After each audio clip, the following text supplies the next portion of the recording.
Congratulations, you've made it through the summer. This is the last lesson we're going to do, Chapter 9. We're going to do the review set A and the review set 9.B. We're going to go over 9.A, the unit circle, 9.B, periodic behavior, 9.C and D, going over the sine and cosine functions, what they are, what the parts of them are, and then finish up with 9.E, modeling periodic behavior. We're going to discuss this all in a nice little 2-hour lesson. So, first thing, you're going to do the problem, then you're going to check your answer with me. Review set 9A, number 1, find the coordinates of M and P on the unit circle. So first thing you want to do is find M right here. What you should know at all times is the way this works with a unit circle is you have cosine theta, sine theta. All right, so every point on a circle is pretty much cosine theta, sine theta. All right, so that's how you solve those. So what is the angle right here? The angle right here is 73 degrees. So it's cosine 73, sine 73. Now, number one thing you need to do, and this is very important, I'm going to show you this right off the bat because I don't want your answers messing up. You have to take your calculator right here. You have to press the mode button, and you have to make sure your calculator is in degrees. It has to be in degrees, not in radian. Press enter, and then clear your way out of there. All right, and then you're going to type in your stuff. Cosine 73 is 0.292. Sine 73 is 0.956. All right. Number 2, n. Now n is 10 degrees, but it's not necessarily 10. N is actually, well, you start here at your 0 degrees. You go here, which is 90. You go a little bit more, which is 180. And then you're going to add 10, so that's 190 degrees. All right, so it's cosine 190, sine 190. Type them both into your nice little calculator, and you get negative 0.985 and negative 0.174. And if you look at these answers right here, very good. The x value is very close to negative 1. That's why it's negative 0.99 pretty much. And this is just a little bit away there. That's right there. So you can always check your answers with the graph. Finally, P says negative 53 degrees. Well, you can actually type that in your calculator. If you typed in negative 53 for both of them, you would get negative 602 thousandths, and 602 thousandths, and then a negative 799 thousandths. All right. What you can also do is you could say 180, 270, 360 minus 53 because you're going back, and you can type in 307 degrees. Now if you typed in cosine 307, sine 307, guess what? You would get the same answer. So either one is acceptable. It's all your personal preference. All right, one problem down, a bunch to go. All right, now you're going to move on to problem number 2. Let me clear up my board. What you're going to do here is, which of the following of these two graphs displays a periodic behavior? I'm going to give you a hint. It's only one of the two graphs. All right, let's go. First thing right here, that is the piece that repeats itself, so it goes there. It's going to take this one piece and it repeats itself again here. It repeats itself again here, and it repeats itself again here. So it does repeat itself multiple times. Does that make it periodic? No, because not in the horizontal direction. Okay, even though this graph represents itself over and over in intervals in the same length, it does not do it in the horizontal direction. So what exactly does that mean? What that means is this piece right here, in order for it to be periodic, would just have to keep on going like this. Oops. As I go down, up, down. It would have to keep on going like that. It would have to stay in the horizontal motion. Because you're taking it and shifting it up, that's why it's a no. So the answer is no, it does not show any periodic behavior. That's terrible. Next one, does this one show it? Well, let's look. This is what the figure looks like. All right, do we repeat the figure? Yeah, do we repeat it again? Yeah, do we repeat it again? I assume so. So, it does indeed represent itself over and over in the horizontal direction. And the intervals are of the same length, so it is a periodic behavior. A good thing I like to do, which you don't have to do, is I like to go and say, okay, let me check this out. I just put like a line here to see if this thing does the same thing under this line. So if I went here, oh look, they all have the same height, they all have the same minimum value. Therefore, it's representing itself over and over in the horizontal direction. Right? 2 problems down. Problem number 3. Find the amplitude. 3 and 4 are very easy. So when you find an amplitude, you have your equation. This is a basic sine or cosine. It can be used for either trig function. I'll just put it as sine now. A sine bx plus d. Your a, the absolute value of a, is going to be your amplitude. Okay? It's also almost called like a multiplier. So what answer is out front here? The coefficient out front is a 5. All right? So absolute value of 5 is indeed just 5. That's your amplitude.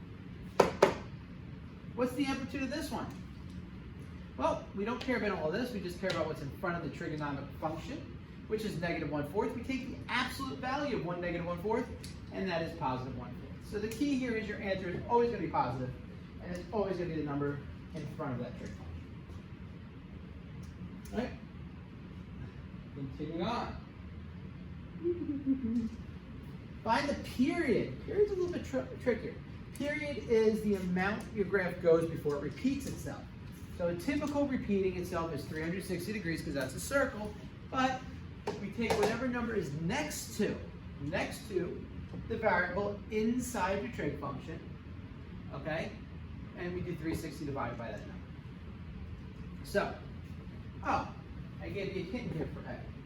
So for A here, we're going to start off for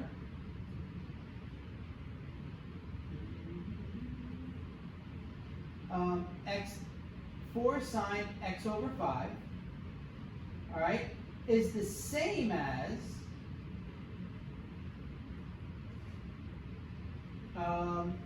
4 sine 1/5 x, okay, because this is x times 1 over 5 sine, so you can rewrite it like that. Why would I want to rewrite it? Well, now look, I know exactly what's next to this. I know the 1/5 is next to this. Can you just say, oh, I know this is 1/5? Of course you can, but it's easier to highlight this way for myself. So, we go to the next part, 360 divided by 1/5.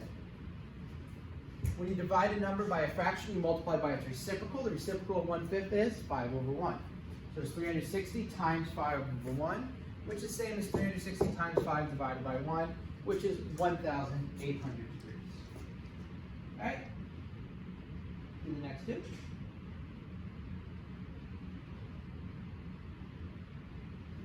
Next one. Y equals, you come in. Shouldn't you be at graduation practice though? Huh? Graduation practice starts in 15 minutes. I'm a junior. You're junior?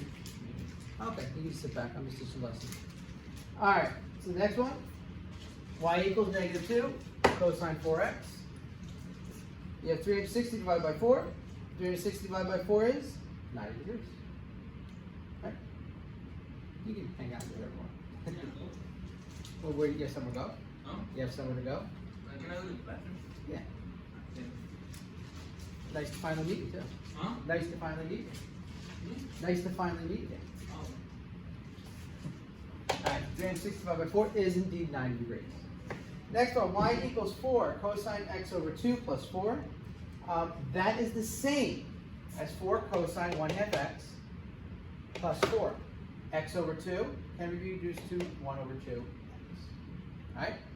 So what you're going to do here is, you're going to use your 1/2. Alright? So, 360 divided by 1/2 is 360 times 2. 360 times 2 over 1 is 720, which is your answer. Alright? Easy, right? Right here, what's next to the x? It is a 3. Y equals 1/2 sine 3x, or 360 divided by 3, which is 120. Alright? Nice and easy. That is the period. So the key is the period is whatever is next to the thing inside the trig function. The amplitude is whatever is in front of the trig function. Next one, number 5. Alright, you're going to use this graph of cosine x to find the values of x from 0 degrees to 800 degrees. So the first one says, find when cosine x equals negative 0.4. So this is your y value. So you're looking for negative 0.4 here, which is right here. So it's going to equal negative 4/10 of y. Anytime it intersects this graph. So it's going to equal here, here, here, and here. So what you do is you take these numbers, and you just move these numbers to this axis, and you say, okay, what do these numbers equal? And when you do that, you go, okay, they equal 115 degrees. All right. 250 minus 5 is 245 degrees, 475 degrees, and 605 degrees. Right? Each one of these dashes is 5. So this is 1, 2, 3 dashes. This one is 1 dash from 250.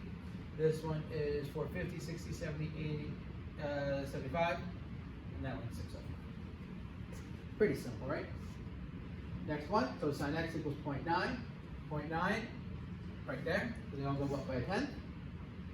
So I'm going to see where exactly is that, and where it goes across. It's going to intercept it at all these points. And as you can see, I put them up already. It is, you bring them down now. So this is 25 degrees. Bring this one down, 335 degrees, 385 degrees, 695 degrees, oh, that's really bad, 695 degrees, and 745 degrees. All right, obviously you can be much more accurate when you do it on your own. All right? Pretty simple, right? Awesome, awesome, awesome, awesome. Let us move and continue on.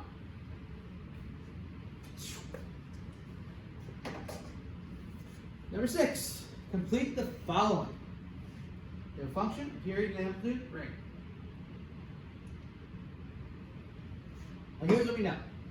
We know that between a sine bx or a cosine bx plus d, the period we already said was 360 divided by b. Amplitude is the absolute value of the multiplier in front. The principal axis, the pretty much center of the trig function, is your d. Okay, and your range is going to be whatever d is plus your amplitude, or whatever d is minus your amplitude.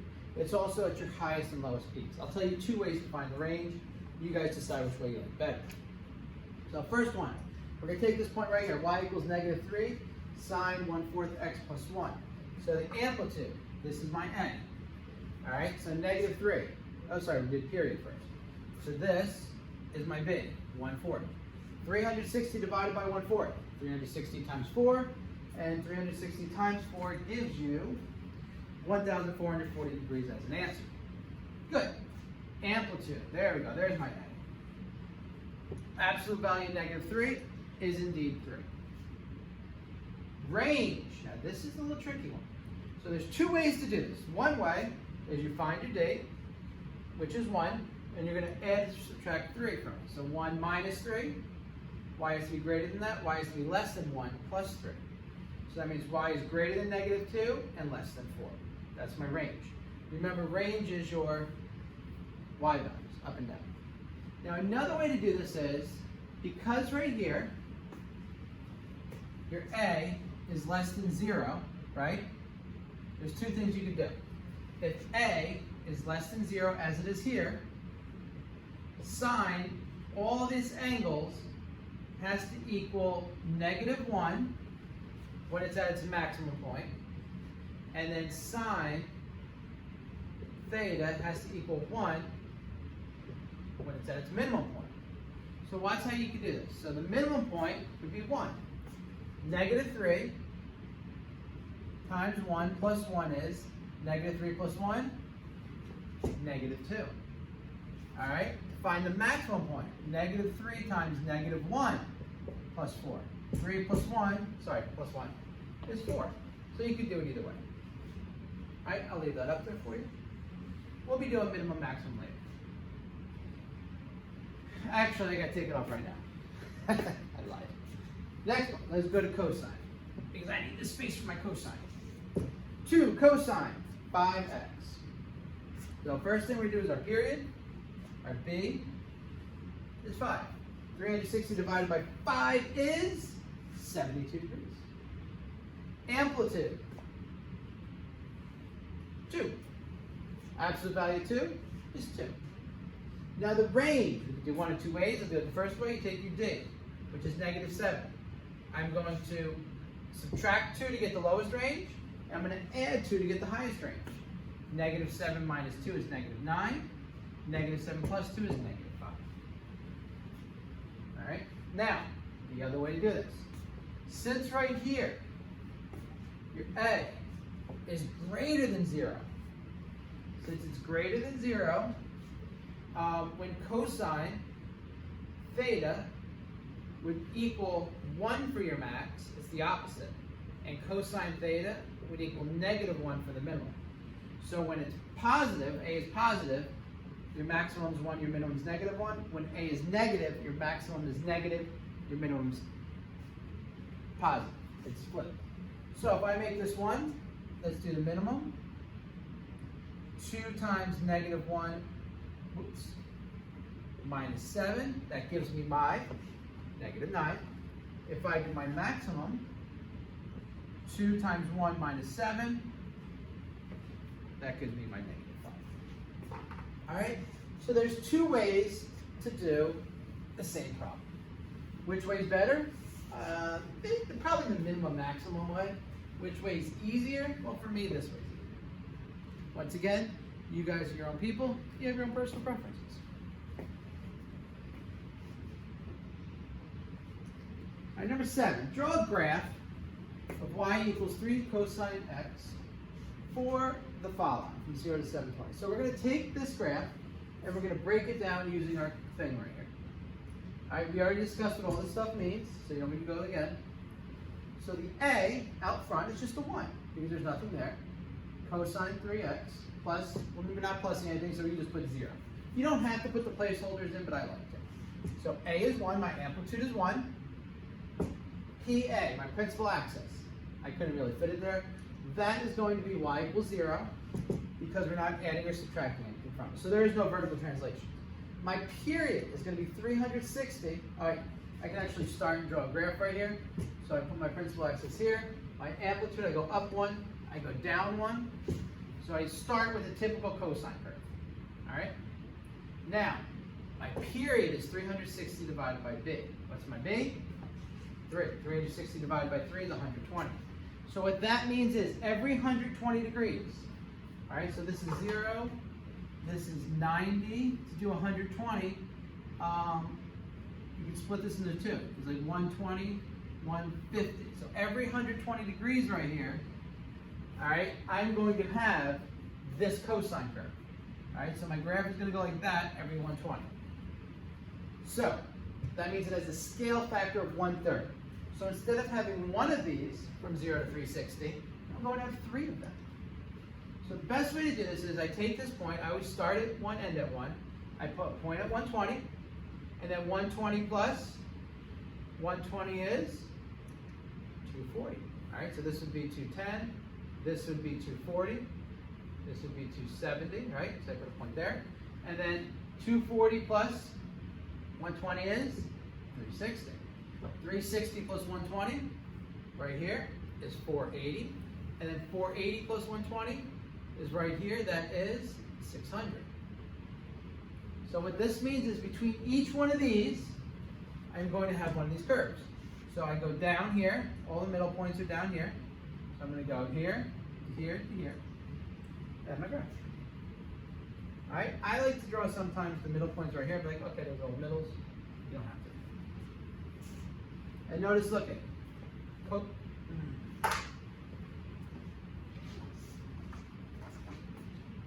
right there, cosine curve, cosine curve, cosine curve, cosine curve, cosine.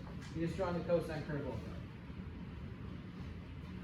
Next piece, find the value of y when x equals 135. Mark this point on the graph. So when x equals 135, you could just plug that in to your x.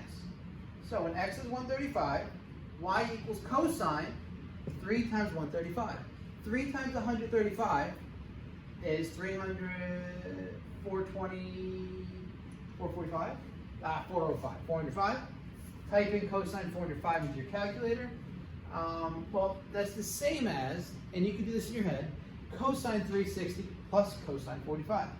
Cosine 360 just Point of goes away. interruption. Any senior that's in the building, they can leave the building now to go to the field. Any senior that's in the building can leave the building now to Alright, go to the so field. cosine 45 is your answer, and that's approximately 1 over radical 2. Now we don't have that on our fancy thing right here, our first fancy graph thing from, what was that, 9.C, but on the second page you notice we have that. 1 over radical 2 is 0.707. Remember the 0.77 and the 0.8, what was it, 06, something like that? There you go. You want to check it? Let's check it right here. 135 degrees is a little bit past here. That's about 0.707. So there you go, good. We got the answer. All right, any questions? No questions? Awesome.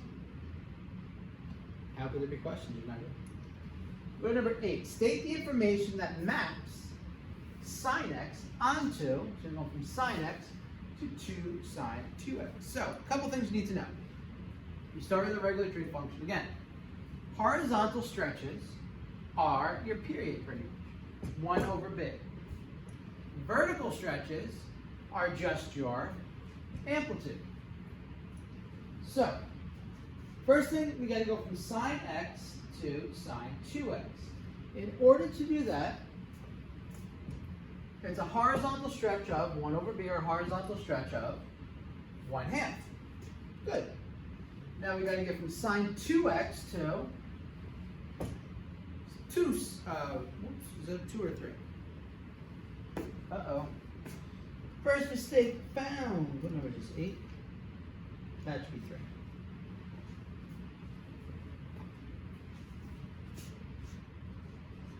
Alright, 3 is sine 2x. So that is a vertical stretch with a scale factor of 3. Alright, so our answer was horizontal stretch, scale factor of 1/2. Then a vertical stretch, a scale factor of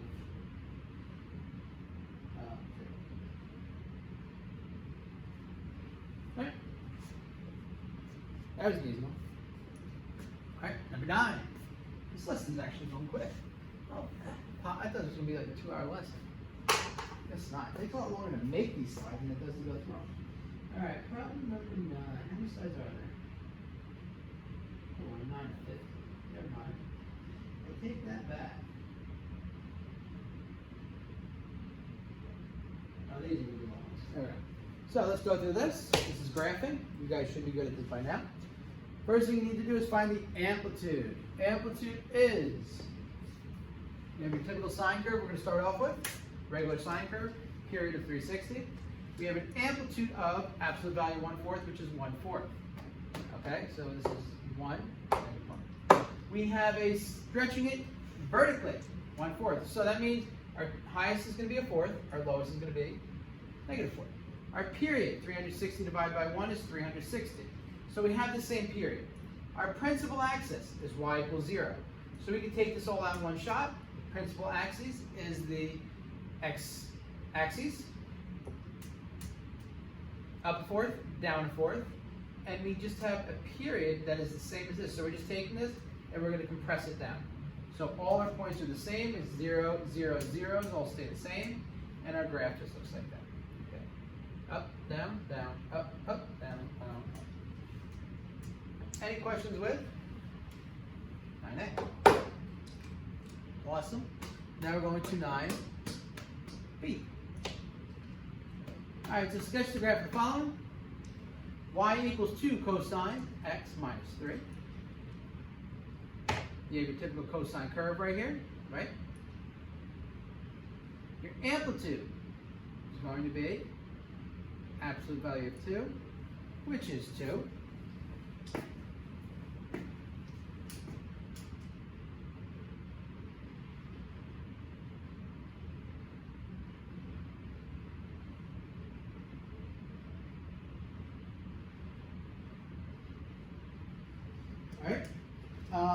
So you're stretching it vertically with a scale factor of 2. Your period, that's only a 1, so your period stays 360. All right, and your principal axes, we'll get to in a second, so you're stretching it up there. You're just pulling this, the maximum is going to be 2, the minimum is going to be negative 2. Principal axis is negative 3. Okay, so that means you're going to have a horizontal line across negative 3, and it means you're going to translate everything 3 units down. So that means this 2 goes down 1, 2, 3 to a 1. This negative 2 goes down 1, 2, 3 to negative 5. So you have a new maximum and new minimum. The graph still looks the same. So you're going to go start here, go down 1, up 1, and you continue the same periods and the same graph. Right? You're just sliding the whole blue piece down.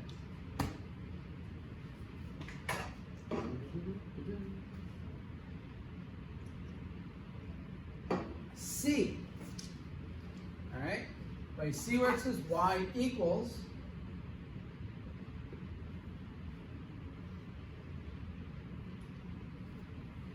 x over 3. So you have your amplitude, which is 1.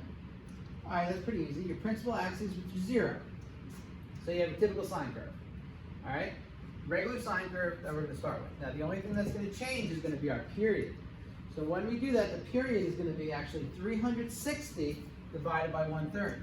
Because this is equal to sine 1/3 x. All right? 3 times 360 is 1,080. All right, so, oh no, this only goes to 720. So it's going to stretch horizontally with a scale factor of 3. So you're pretty much going to take all these points and multiply them by 3. All right, our new graph is going to still have the same principal axes, still have the same height and minimum piece, and move over. Now watch your way to do this. Since it stretches by a scale factor of 3, I take this point, which is at 1, and I move it over here. I move it from 1 to 3. I multiply 1 times 3. I take this point. Look at this point. It's over 1, 2. 2 times 3 is 6. So I go 1, 2, 3, 4, 5, 6. So this point's over here. All right, I take this point. I'll make a little square, which is 1, 2, 3 over. And I move it. 3 times 3 is 9. 3, 4, 5, 6, 7, 8, 9. So it would end up right here. So if I really went through, the graph would look like that. Okay, so you're just taking the graph and you're expanding. And eventually the graph would look the same as a sine curve and come back up. But it wouldn't come up, we only go up to 720 here, you would have to go up to 1080. But pretty much what you're doing is just taking the numbers and multiplying by 3 to stretch it out. That's the easiest way to do it. Right? Now we're going to go, boom, we're going to go advanced. Now we're going to up our game. Sine 2/3 x plus 1. Ready? Amplitude, that's an easy one, is 1. All right? We have regular graph. Amplitude 1, period 360. So, period. 360 divided by 2/3. Where do I get the 2/3 from? 2/3. Undergrad classes for stage period 6, 7, 8. 360 times 3 divided by 2. 180 times 3 is 540. So that means that 540 right here is going to be our new piece, and we're going to take all these points and multiply them by 3 halves. So 540 is going to have our sine curve. So we're going to go pretty much up, down, up, and that's going to be 540, and then we're going to continue on and do it every 540. All right? So, halfway between 0 and 540. 540 divided by 2 is 270. Okay, and I notice this is 1, 2, 3. So you're pretty much going to go up to this point, down to there. -1 goes to, what's that? 270, 540 is 7, 8, 10 divided by 2, 405. 540, 1. All right, now, we're not done yet. Principal axes, 1. So that means I'm going to take this graph and I'm going to make it, the principal axis go from 0 to 1. So that means I'm translating it all up 1. So when I do that, my new maximum goes from 1 to 2. my new minimum goes from -1 to 0. So I'm going to take this light green graph and just slide it up. So this 0 goes to a 1, 2, 0, 0, no, sorry, 1, 0, so. Sorry, it's hard looking at things. Right.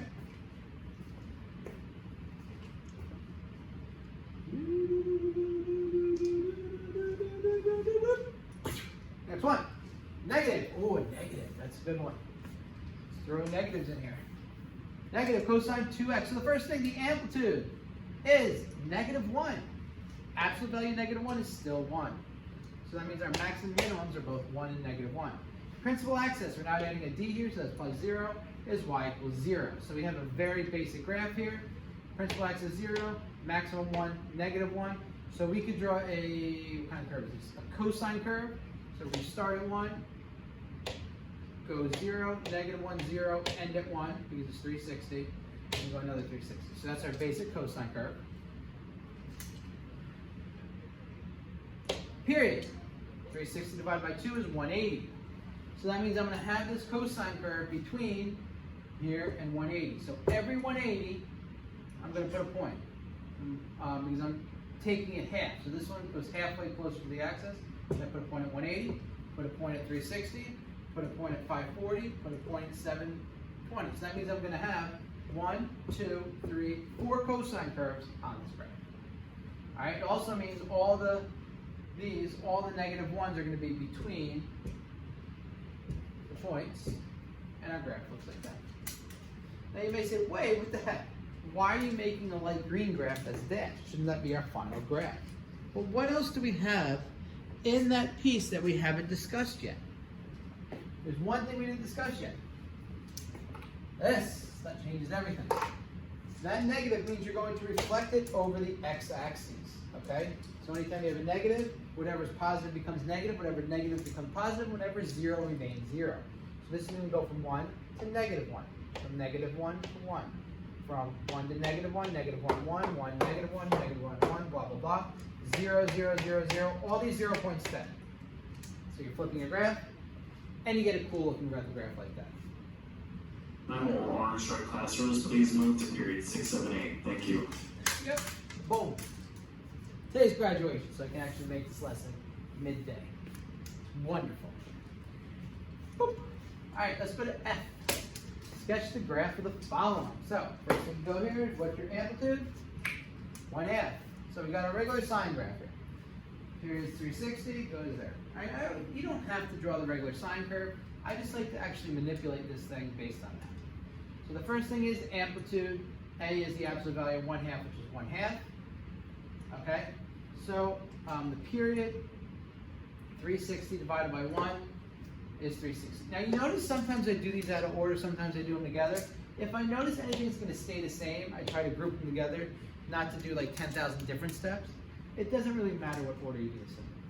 So that means I'm going to sketch this with a vertical scale factor. I'm going to half these all closer to the x-axis. So anything that's a 1 becomes a half, anything that's a -1 becomes a -1. All right?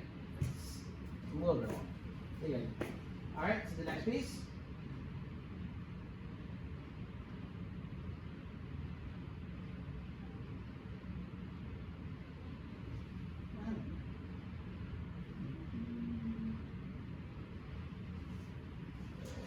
What we got? Oh, -2. So my principal axis is d equals -2 or y equals -2. So that means I'm going to take all these things and I'm going to translate them down 2 units. So I put a little graph here at -2, right? I'm going to have a new maximum because it's 1/2 of -1.5 to -2.5. And then I'm going to draw this blue line right down. No more black short classrooms, please move to period 6, 7, 8. Thank you. Easy as pie. Well, I never understand why pi is easy. I guess pi is easy to make. Is that how it goes? All right, anyway, done with problem 9, which is really 6 problems. Consider the function y equals 5 sine 2x plus 4. First thing I want you to do is go outside. This is like a continuation. Amplitude, use the 5. So we have a regular sine curve right here. All right, 360 is the period. This is our 1, so we're going negative, go 0, 1 at 90, 0 at 180, negative 1 at 270, 0 at that. First thing we do is find the amplitude. We're going to sketch this. I'm going to sketch this as we go. Y equals A sine, Bx plus D. Amplitude is our A. Amplitude is the absolute value of 5, which is 5. Do you have to write this every time? No, you can just put the number. The reason I'm writing it is just so it sets in your brain.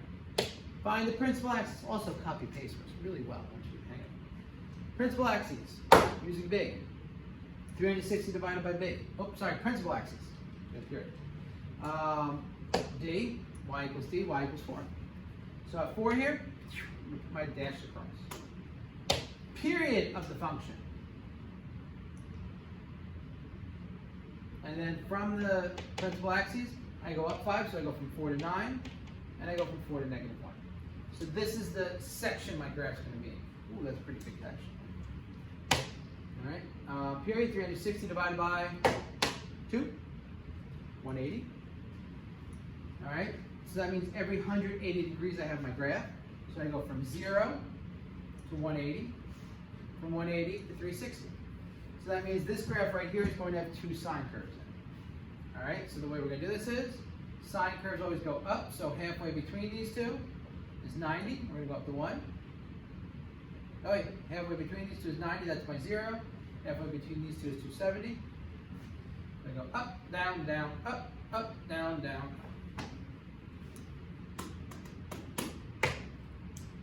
Find the value of y when x is 45. Plug 45 into the answer. So 5 times sine, 2 times 45 is 90. Sine 90 degrees. Oh, I got that on my little wheel chart here, my unit circle. See, still have it handy from the last lesson. Sine 90 equals 1. Or you can use a calculator. 5 times 1 plus 4 is 5 plus 4, which is 9. So my answer should be 9. So let's look here. This is 90, this is 45. What is y? 9. Pretty neat. Look at that. You can do it with the graph. Right. Problem number 10, taken care of. All right, time to move on to number 11. Sketch the curve y equals negative 2 sine x plus 7 for 0 to 720. Ready? Way this works, fairly simple. Y equals negative 2 sine x. First thing we have to do is find the what? Here's our rules. So we're going to find the amplitude first. Amplitude is the absolute value of negative 2, which is 2. And I just wrote the regular sine curve down here. Up, down, up, 360. Up, down, up, 720. Obviously, there's 2 in between.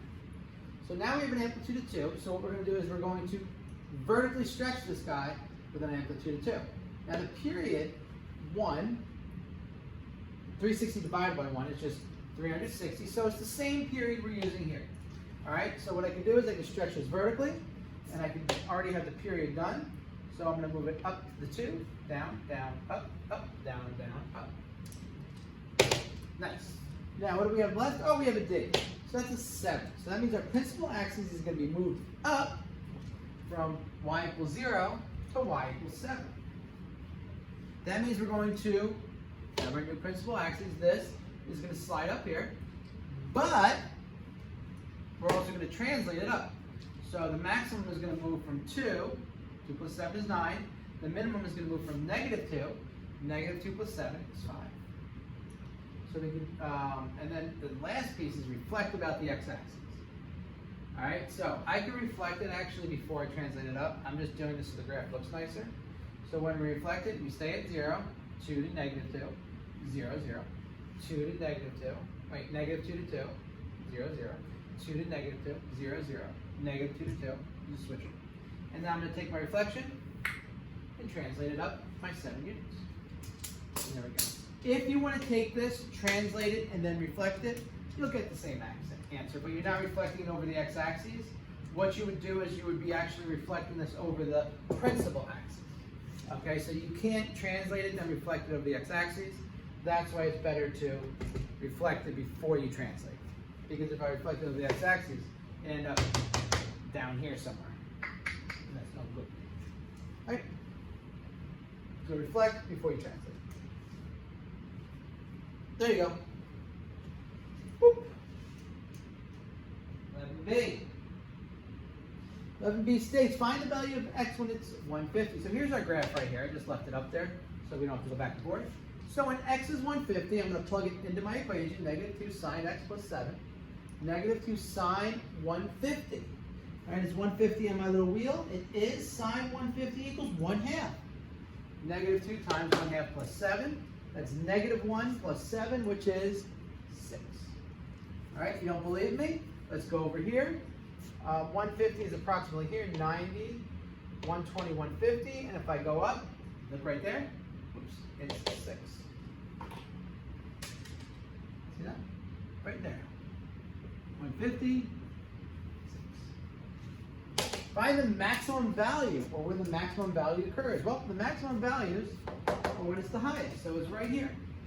You have a maximum value here, and you have a maximum value here. Well, from the graph, it's when y equals 9. All right, where does y equal 9? Well, because a is less than 0, it occurs also when sine x equals negative 1, so you can use either way. So that's at 270 or 630. All right, how do I know those are the answers? Well, I can go back to my chart. Well, sine equals negative 1 here at 270. And the way I get this is I just do, what is that? 270 plus 360.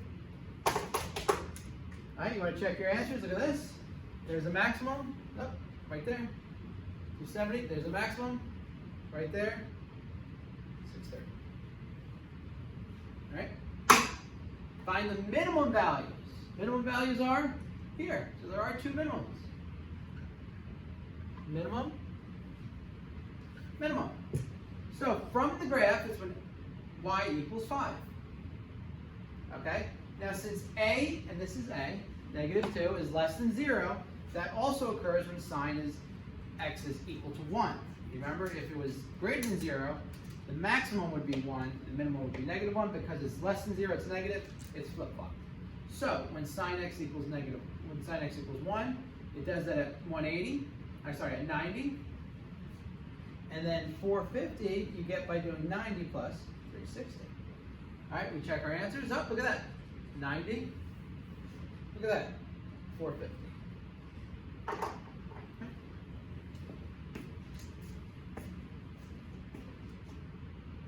We're all over the place here. But you're learning. That's all that matters. See? It's just not a PowerPoint. Okay. Mark this baby up. Number 12. Find the function. Cosine function shown in the graph. So you're going to take that graph and you're going to create a cosine function based on that graph. All right, let's go. First thing is the amplitude. Amplitude of this function. Well, this is the principal axis, and you're going up to that high. So that means you're going up to 4 here, and this is probably a negative 4 down here. So your amplitude is 4. All right, a is less than 0. What a is less than 0 means is your graph starts down here, so that's going to make it a negative. So a is actually, whoops, negative 4. Next thing we're going to do is our period. Where does this graph go before it repeats itself? Well, from here to here is a repetition. If this is 360, I go, okay, this is, how much between that and 360? Well, half of 360 is 180. So 360 divided by whatever b is equals 180, which is your period, because 180, 180. Okay, or you can see, you can even do it this way. How many times do you have the graph there? 1, 2. 360 divided by 180 equals 2. All right, two ways of that. Principal axes. Just the x-axis where y equals 0, so d equals 0. So now we're going to take the equation. Y equals negative 4 cosine 2x plus 0, or y equals negative 4 cosine 2x. Okay. B, amplitude. Now the amplitude is not going to be 3. Even though this is 3 right here. Notice it doesn't go below. The way you find the amplitude is, it's the difference between 3 and 1 divided by 2. Maximum minus minimum divided by 2. That's how you find amplitude. 3 minus 1 is 2, divided by 2 is 1. So your amplitude is 1. Because A is greater than 0, it's going to be a positive one. Alright, it's a typical cosine curve. It starts at the top. Your period, well, it tells you right here. 240. That's pretty easy. It just gave you your period. Principal axes. Take these two numbers and you add them together and divide by 2. 3, oh sorry, there's 240. So B equals, well the way you do this is B equals 360 divided by 240, which reduces to 3 halves. Jumping ahead there. Alright? Principal axes, y equals 2. How do you get that? So D equals 2. The way you would get that is 3 plus 1 divided by 2. 4 divided by 2, which is 2. Ah! Lost the count. So the equation, y equals 1 times cosine 3/2 x plus 2. You don't need that 1. Y equals cosine 3x over 2 plus 2. Right.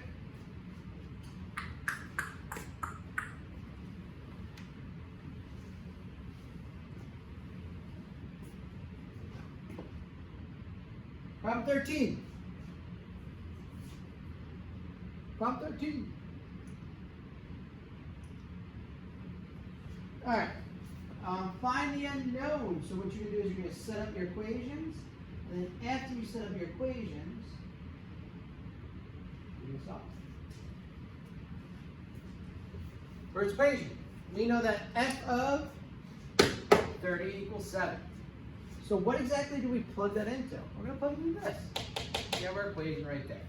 So, a times sine x, which is 30 degrees, plus d equals 7.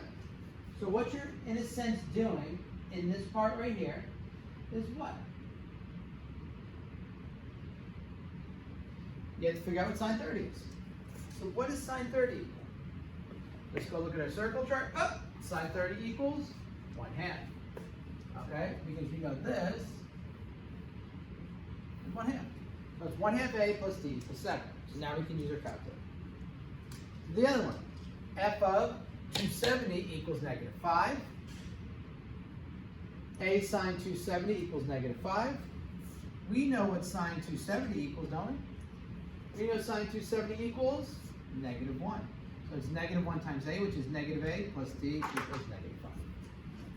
Yeah. I got a phone call before you didn't sign in. I'll do it.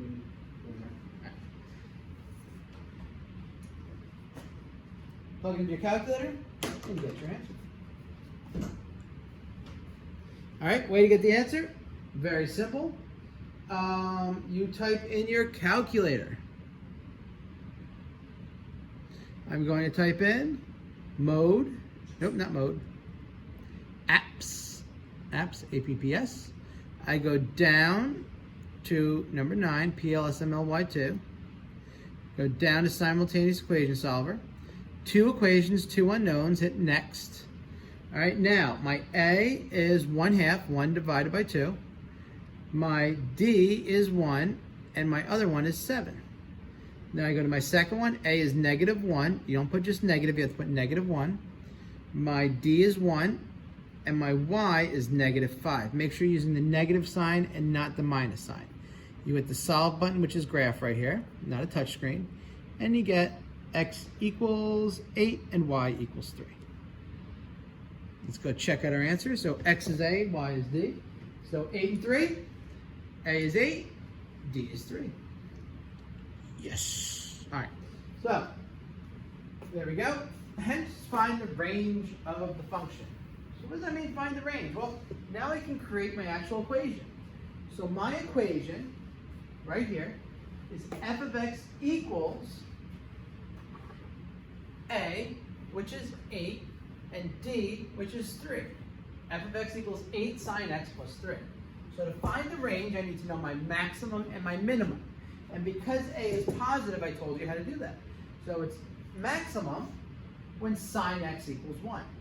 So when sine x equals 1, this becomes 8 times 1 plus 3. 8 plus 3 is 11. It's minimum when sine x equals negative 1. All right, so 8 times negative 1 plus 3. Negative 8 plus 3 is negative 5. So the range is y is greater than this number, which is negative 5, and y is greater than or equal to negative 5 and less than or equal to 11. So it's all the values of y, where y is greater than or equal to negative 5 and less than or equal to 11. Right? And that's all there is to it.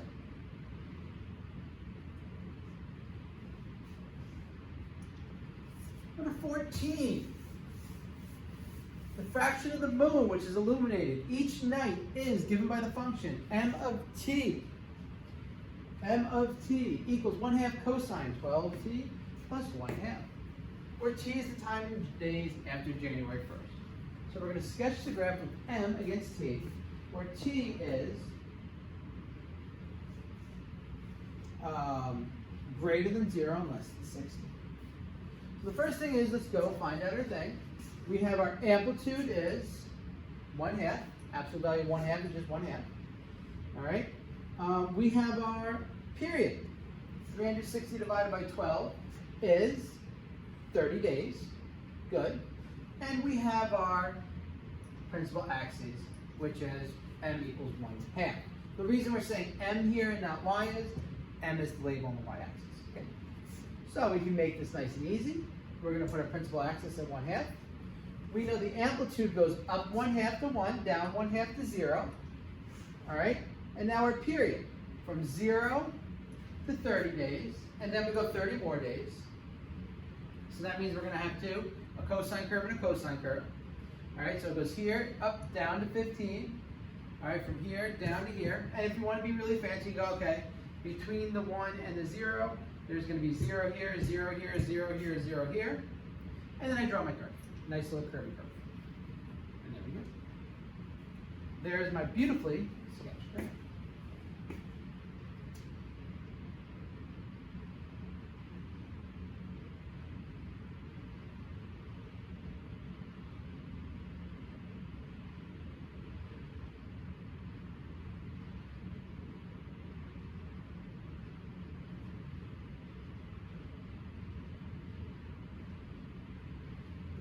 All right.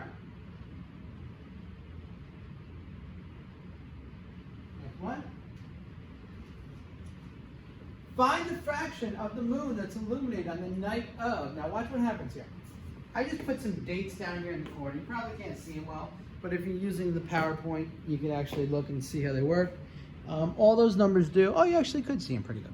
Is just say what number it is. So January 1st, 1/1 is 0. Okay, so it's every day after the 1st. So the 2nd is 1, the 3rd is 2, the 4th is that. So January 6th, 1/6 would be number 5, because it's 1, 2, 3, 4, 5 days after the 1st. It's weird. So it's 5 days after January 1st. You take that number, you plug it into the equation. What equation do you plug it into? You're plugging it into the equation right here, the equation we started with, okay?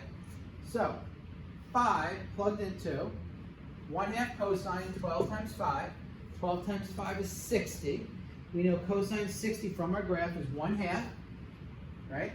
So we know this is 1/2. So 1/2 times 1/2 is 1/4 plus 1/2. All right, that is 3/4. Okay, 1/2 times 1/2 equals 1 times 1 is 1 over 1 is 4.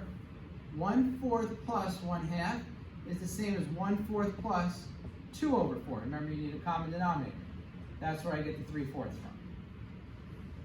All right, so about 0.75 if you want to use decimals. That's the fraction of the moon for today. All right.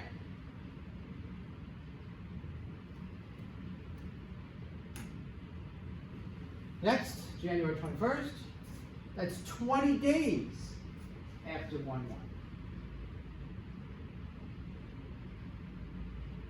How do I know? Well, it's pretty much just the number of days minus 1. If you go write them all out, 121, 20 days. So we just plug in 20. 12 times 20 is 240. So half of cosine 240. Cosine 240, I believe, is, let me look at my graph, negative 1/2. So 1/2 times negative 1/2. Negative 1/4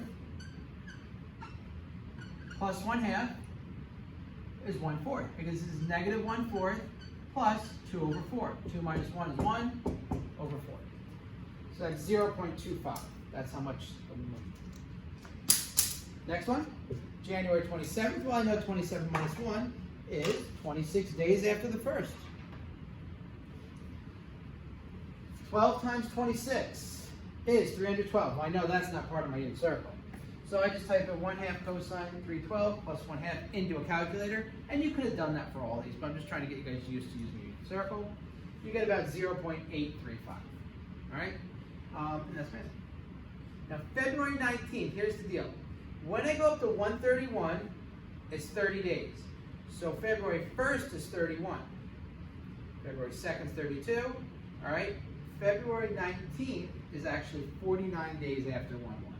And I kind of had to make a little chart for myself. So you just take 19 and you're adding the 30. That was the number in January.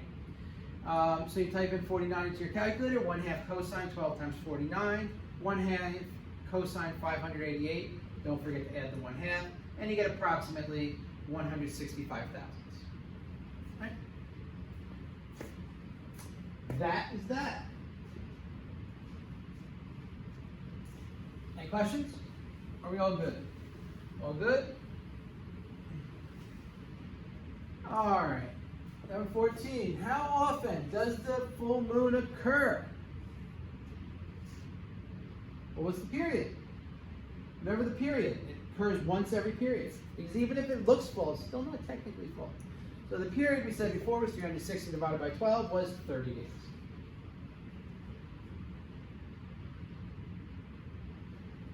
Right? So once every 30 days you have a full moon. That's how come the full moon doesn't occur on the same day every month. It's not always on the 2nd or the 3rd. Because some months have 30, some months have 31.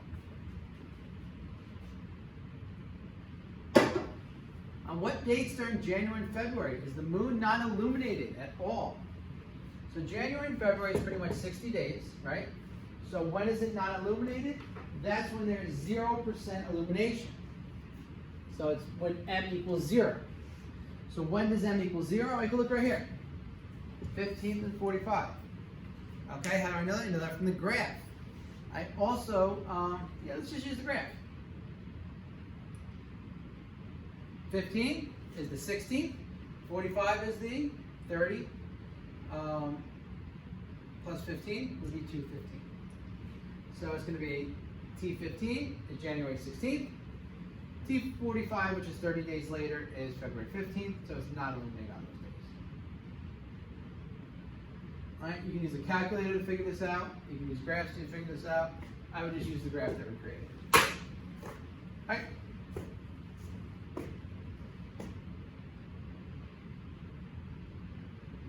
Number 15, last one of, I believe, I could be wrong. Nope, second to last one. Boom. Some of the largest tides in the world are observed in Canada's Bay of Fundy. The difference between high and low tides is approximately 14 meters, and the average time difference is 12 4/10 of an hour. The height of the tide is given by h of t equals a cosine b of t degrees plus d meters, where t is the number of hours after the first high tide. Determine what a and b are. Now, that's what you're going to do first. I'll give you a hint in order to do that. What you're going to do is you're going to dissect this equation right here and take some words out of here. All right, so first thing, the amplitude. What do you think the amplitude is? Let's look. What? It just tells us A. It doesn't tell us the amplitude. So how can we find this pesky amplitude? Let me go red here. How do we find the amplitude? Well, 14 divided by 2. Well, what do you mean? Well, high tide is 14, so that's the highest the graph's going to be. Low tide is, the difference between the two. That means when you subtract the two, high minus low, you get 14 meters. All right? So remember, amplitude is maximum minus minimum divided by 2. Well, they already did that. They told you it's 14. 14 divided by 2 is 7. So the graph gives us some good information. That graph to work. All right, now let's go to the second part. How do we find the period? So let's look at these words to see the period. Differences between high tides is 12.4 hours. So what's our period? Amplitude is 7, the absolute. So we don't know if this is going to be a negative or a positive yet. We're going to find out in a second. The period is about 12.4 hours. It gives us that. So in order to find out what B is, 360 divided by B is 12.4. So what that means is B equals 360 divided by 12.4, cross multiplication. And you get approximately a decimal, or what you can do is be tricky and multiply these both by 5/2. That gets rid of the fraction here. And what you get is 900 over 31. Now, if you did this and got a fraction, the fraction's better because it's the most accurate you can be. Now, the reason I multiplied this by 2.5 is I know 0.4 times 2.5 is 1, and that will make the bottom a whole number. You can also multiply it by like 10 and then reduce it. Some people like to do that. It's personally up to you. And I would leave it in fraction because if you got 29.03, 225,806 is an answer, you're not going to want to keep on typing that in. You're going to type it in. All right, so ready to continue? That's step 1. So now we got a little bit of our graph done. So given that the high tide is 16.2 meters, find the value of D. Okay, so now we know the highest tide is 16.2. So low tide is going to be 16.2 minus twice the amplitude, right? So low tide is going to be 16.2 minus 2 times 7, or 16.2 minus 14, or 2.2. So now we know the highest it's going to be is 16.2. The lowest it's going to be is 2.2. To find out the D, you add the two numbers together. Principal axis is maximum plus minimum divided by 2. You get 18.4 divided by 2, which is 9.2. So D equals 9.2. Another way to do this, I don't know why the book does it that way. That seems a little tricky. I know here that high tide is 16.2, right? I know my amplitude is 7. I could just do 16.2 minus 7, and I can get 9.2, right? Because I have my high tide, which is 16.2. You have your principal axis in the middle, which is down 7, and then you have to go down 7 more to get to the bottom. So I can do that, I get my 9.2, and I go minus 7, 2.2. I like that way better. Either way you like. Whichever one gets you right answer is all that matters. Alright, let's go finish this up. Let's see if my red erases. Oh, red always makes a mess on my board. Alright. Now we're going to do C. Sorry for that. Alright, so C, we have this right now. A was 7, 900 over 31, 9.2, so that's our thing. Sketch the graph. So now we can sketch this graph, and we can use the information we found in the other pieces. So what we did was we said before the amplitude was 7, we said the period was 12.4 hours, and we said the principal axis is 9.2. We also said what the high and low tides are. So this is going to be pretty easy to do. Start my principal axis at 9.2, and then I'm going to put a graph here at, what do we say, 16.2, and one here at 2.2. All right, that's my high and my low. My period is 12. So at 12, 10, 15, so a little bit here. I'm going to put one at 12. I'm going to put one at 24. All right, and what's that? 24 plus 12 is 36. All right, so I have points there. It should be slow. And then I have points between them, points in the middle, and then I draw the graph. Okay. And that's just an estimate. Oh, sorry, 12.4 times 2 is about 20, 24.8, so about 25. 24.8, and then 36.9 is about 40. Or no, 36.9. 36.9, 37. Right? Find the height of the tide 8 hours after the first high tide. Just type an 8 into the equation. Type that straight into a calculator like that. Don't even mess around. 7 times cosine 900 divided by 31 times 8, close parentheses, plus 9.2. And you get approximately 4/9200ths. Remember 3 significant figures, about 4.92 meters.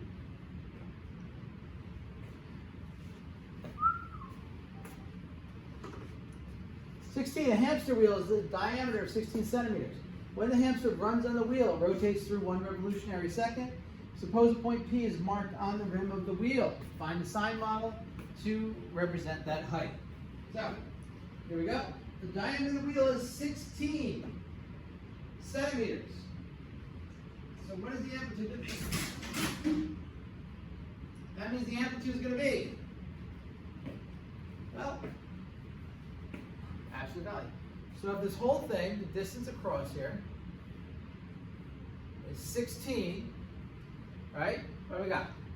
Amplitude is going to be 16 divided by 2. So this is our principal axis. 16 divided by 2 is 8, because you're going to go 8 up, and you're going to go 8 down.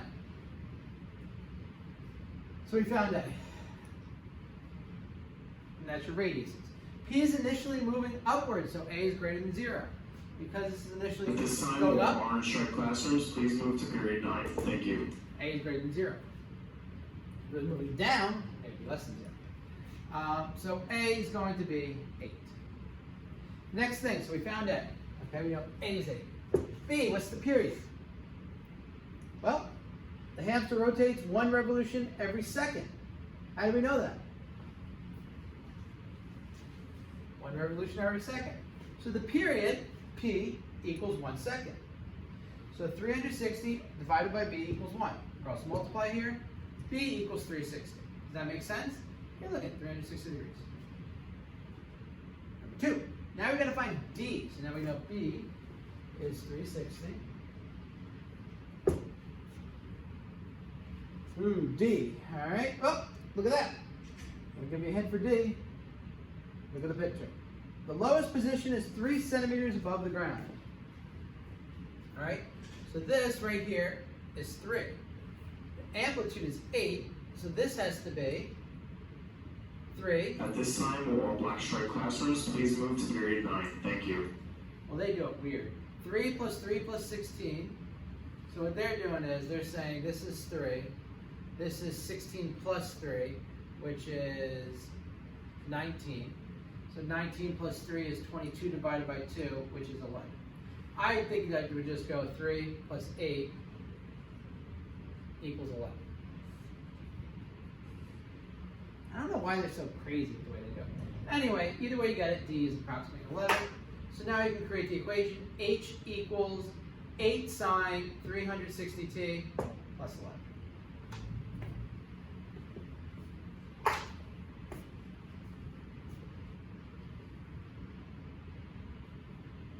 Let's finish off this review set.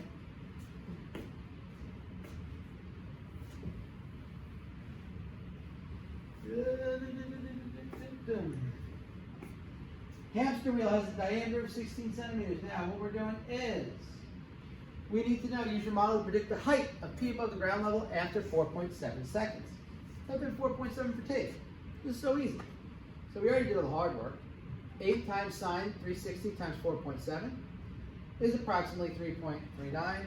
So it is 3 39 hundredths centimeter above ground level.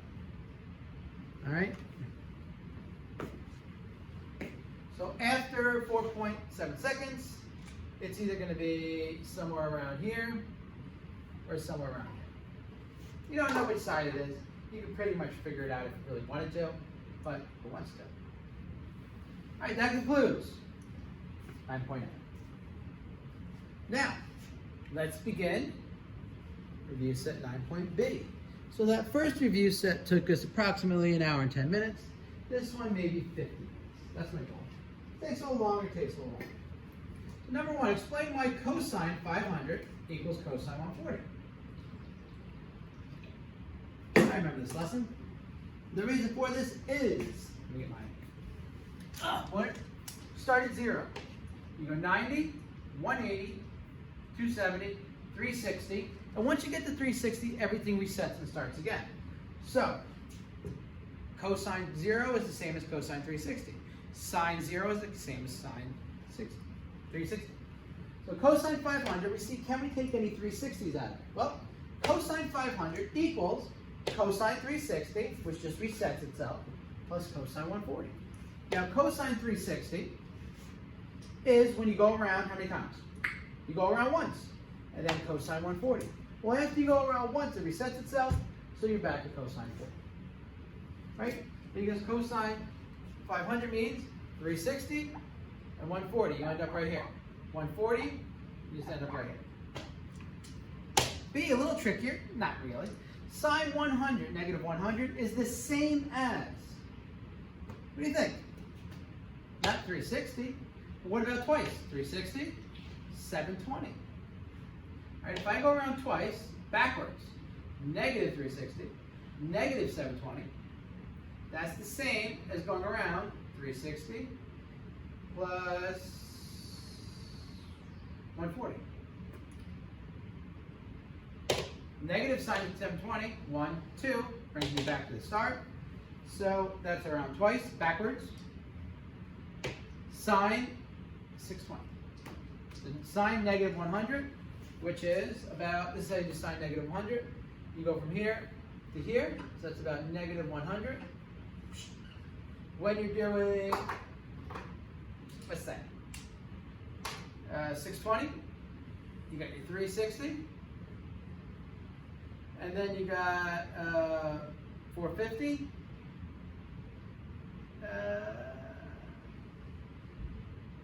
540. And then you got to go another 80. And you get 540 plus 80 is 620. See? When you do this too long, your brain starts to freeze. Number 2. This one I got lazy and left the graph from the book. There's too many dashes for me. All right, so explain why this graph shows the periodic behavior. The reason this graph shows periodic behavior is very simple. Well, you know it does. The reason is, watch this. Up and down, upside down. Regular M, upside down. Regular M, upside down. Regular M, arrow, so it's probably going to go to upside down. This function repeats itself over and over, and it does so in a horizontal way. Notice it does not change horizontally. It stays the same max and the same bit. And it's the same length. So every 8 units, 1, 2, 3, 4, 5, 6, 7, 8, what it does is it repeats itself. So it repeats itself after this one, goes 8 more, repeats itself, goes 8 more, repeats itself. What is the period? Well, we just said the period. 8 units. Because it goes 8 units before it repeats. What's the maximum value? Look right here. Maximum value going across the top is 5. What is the minimum value? Going across the bottom right there is negative 1. Do you guys know what the period is? I'm not the period, the principal axis. 5 plus negative 1 is 4 divided by 2 is 2. Do that too. Can we find the altitude? Of course we can. 5 minus and negative 1 is 6 divided by 2 is 3. You can find all this stuff. Find the period of y equals 2 sine 3x. First thing you have to know is what the period is. As we stated before, period is a sine bx plus b. The period involves a b, which means 360 divided by b will give you your period. So all we have to use here is the number that is next to the variable, which is x, so you use the 3. 360 divided by 3 is 120 degrees. Period is 120 degrees. Next one, what you're using here is the x over 2, or cosine 1/2 x. The negative 4 doesn't matter, that's the amplitude. So this becomes 1/2. 360 divided by 1/2 is 360 times 2 over 1, which is 360 times 2 is 720, divided by 1 is 720 degrees. Pretty simple. Next one, find the principal axes of negative 1/3 sine x plus 5. So, principal axis is your D. All right, so whatever that is equals d. D is the number that you're adding or subtracting to your trigonomic function. That translates it up or down. In this case, it's 5. Y equals 5 is your principal axis. All right. This one right here, very simply, -4. Y equals -4, principal axis. All right. Now let's move on to number 5. Oh. Next thing we're going to do is we're going to find b given that a function y equals sine bx plus b has a period. All right, the period is, we already know, 360 divided by b.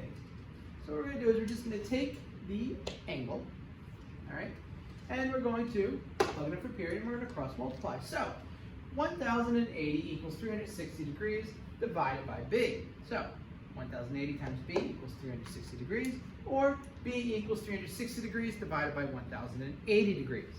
You can reduce this by dividing both by 120, and you end up getting b equals 1/3, which is the best way to put the answer is a fraction. Next one, 15. 15 degrees equals 360 divided by b. b equals 360 divided by 15. b equals 24. All right? 9. 9 equals 360 divided by b. b equals 360 divided by 9. All right? 360 divided by 9 is, b is 40. All right? So your answers are 1/3, 24, and 40. Bam. All right? Number 5 is done. Let's move on to number 6. State the maximum and minimum value. Now, maximum and minimum value is a very easy concept that we should have no trouble with. So, number 1. Your maximum value when a is positive, okay, maximum cosine theta equals 1. Okay. When a is positive, the minimum cosine theta equals -1. Now a is just your multiplier out front. In this case, they're both positive. Now this is also true for sine. Maximum when sine theta equals 1, minimum when sine theta equals -1. A is negative, so if these were -5 and -1/3, which they're not, but if they were, your maximum would be when cosine theta or sine theta equals -1, and your minimum would be where cosine theta or sine theta equals a positive 1. All right? So let's get this going right here. Your maximum is going to be when sine x equals 1. All right, so you just do 5 times 1 minus 3. 5 minus 3 is 2. Your minimum, sine x equals -1. 5 times -1 minus 3.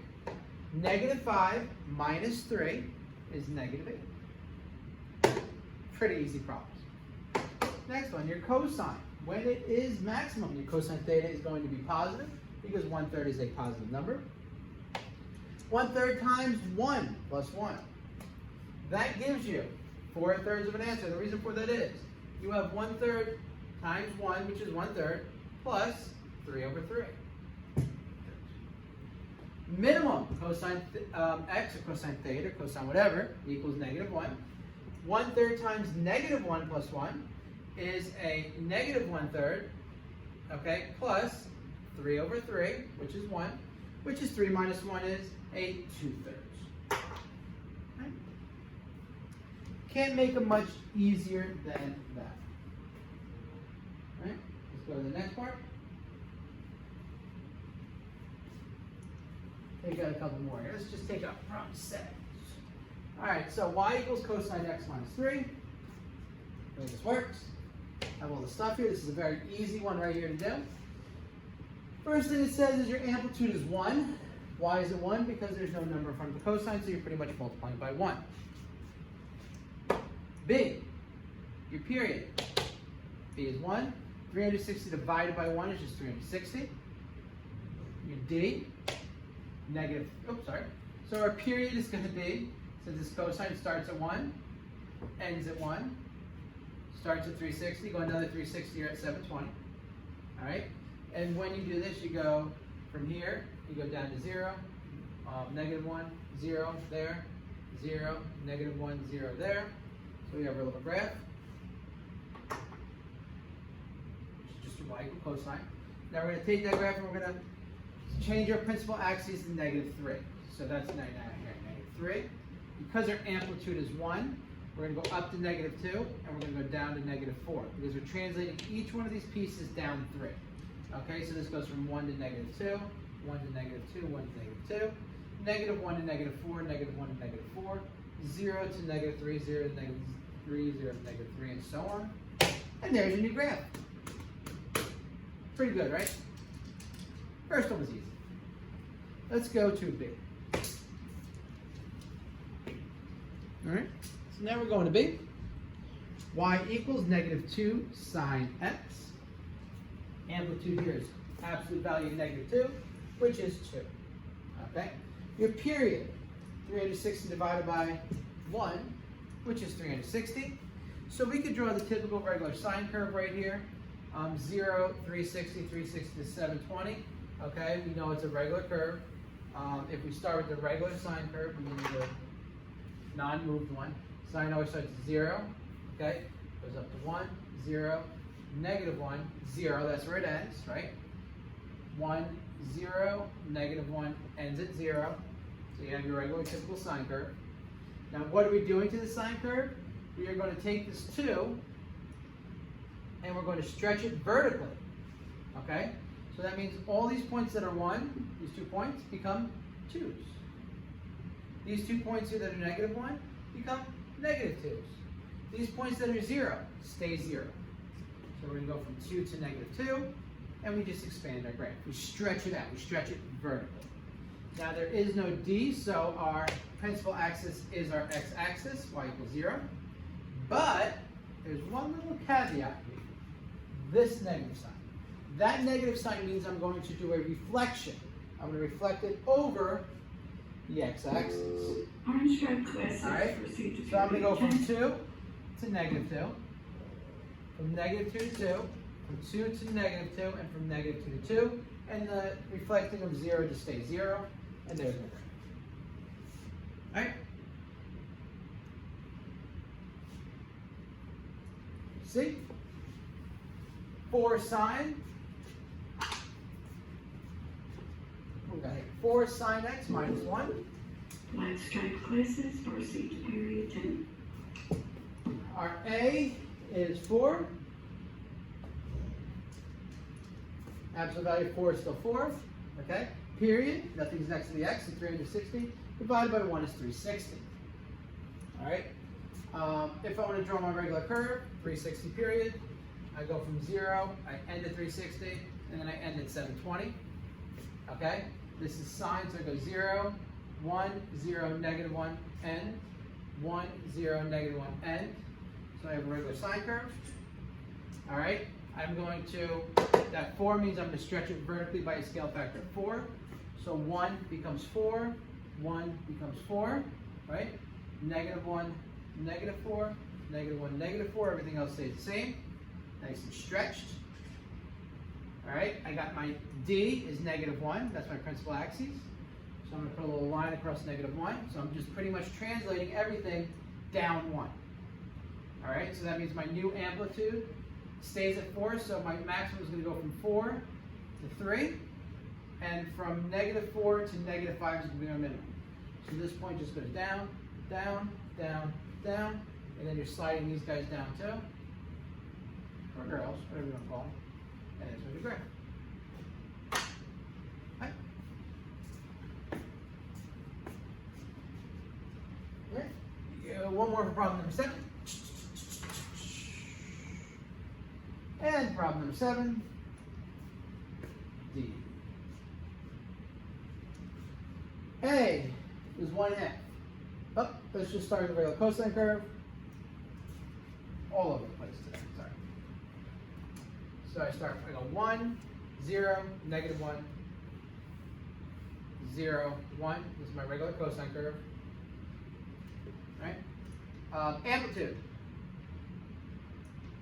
1/2. Absolute value 1/2 is 1/2. So my new points are going to be stretched. My principal axis is 0. Take that out right away. So what I'm going to do is I'm going to stretch vertically with 1/2. So that means I'm going to go 1/2 and -1/2. Take this point down here, this point down here, this point down here, this point up here, this point up here, and the 0 stay. Squeeze that little cosine curve into the green cosine curve. Use this 2 to adjust my period. period equals 360 divided by 2, which is approximately 180. So what that means is, instead of this being from 0 to 360, it's from 0 to 180. So I'm taking all these points and I'm halving them. So I go 180, 360, 540, and 720. And those are my points. And then I have my cosine. That's it. Now, At this time, will all orange stripe classrooms please move to period 10? Thank you.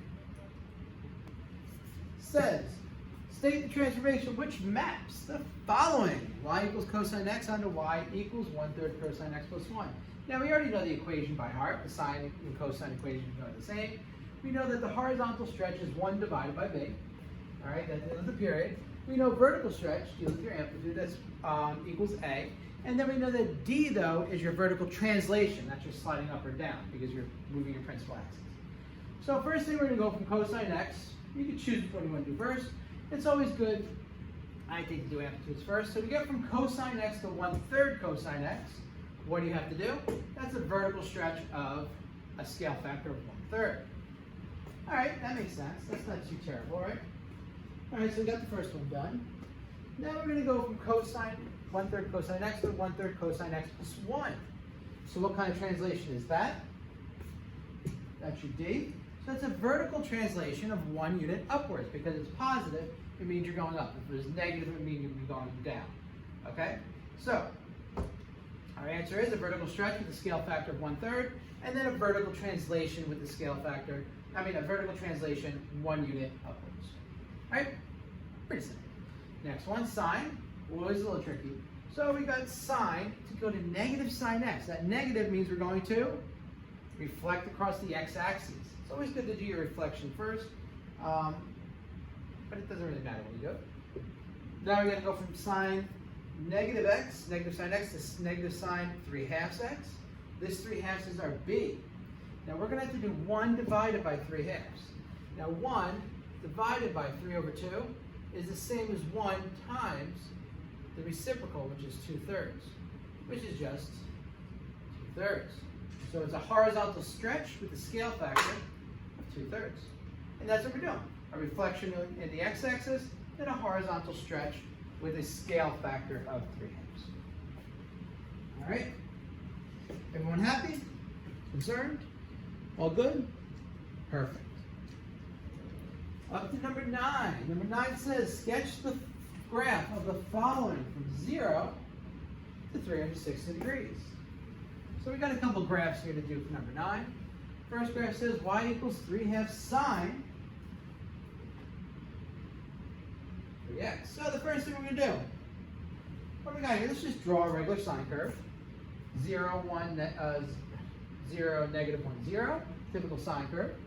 Now what we're going to do next is we're going to say, okay, I'm going to deal with my amplitude. Always amplitude first, which is 3/2.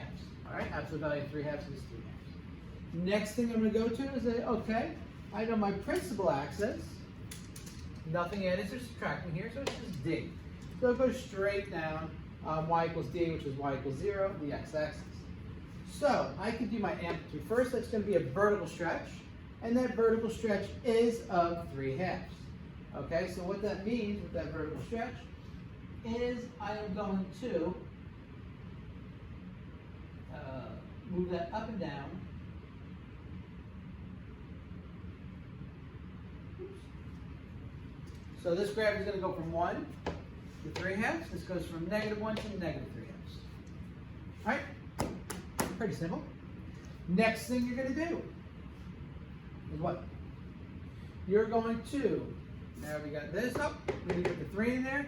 So that's going to be our period, 360 divided by 3, which is 120. So that means that every 120 degrees we're going to have a sine, and we're going to horizontal stretch it by 1/3 to get, wait a second. Okay, yeah, 3/2 sine 3x. So you, pretty much it's 1/3. So that means I'm going to have 3 sine curves in here. So what I do is I start at 0. I'm going to go 120. 120 is right here. Then I'm going to go 120 more to 240, which is right here. I'm going to go 120 more to 360, which is right here. So So I got my 3 moves. So now I have to do my sine curve. Well, halfway between these two is right here. So that's like a 0. Halfway between here is 180. Halfway between these two is about here. Those are my zeros. All right, and I know I'm going to go up. I know I'm going to go down here. I know I'm going to go through here. I'm going to go back up, right? I'm going to hit here. I'm going to go back down between these two. I'm going to hit here. I go back up, down, down, up. Whoops, sorry. It should be down, down, and down. Ah. And then I connect my points. Boom. That's it. All right, it's good to be. These graph sketches are the things that take forever. How many do we have for 9? Only 4. That's not too bad. All right, y equals 2 cosine 3x plus 1. So right away, 1, 2, 3 moves we're going to have to make. The first move is going to be, we're going to draw a regular function curve. 1, 0, negative 1, 0, 1. Amplitude, we'll take that out first. Absolute value of 2 is 2. So that is going to be a vertical stretch with a scale factor of 2. So I'm going to go from 1 to 2, negative 1 to negative 2, and from 1 to 2. That was easy enough. Next thing I want to do is I want to deal with my period. 360 divided by b. Our b is 3. 360 divided by 3 is 120.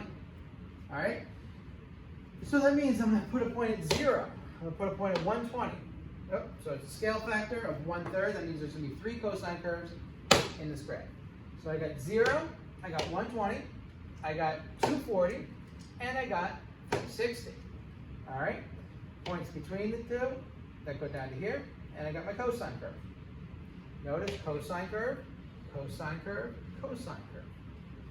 All right, last thing, our D, our principal axes. All right, what is the principal axes?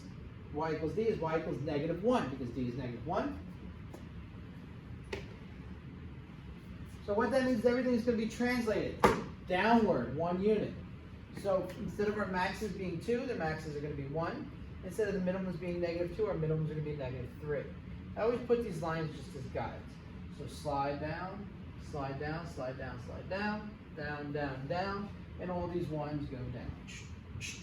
Give me a graph that looks like this.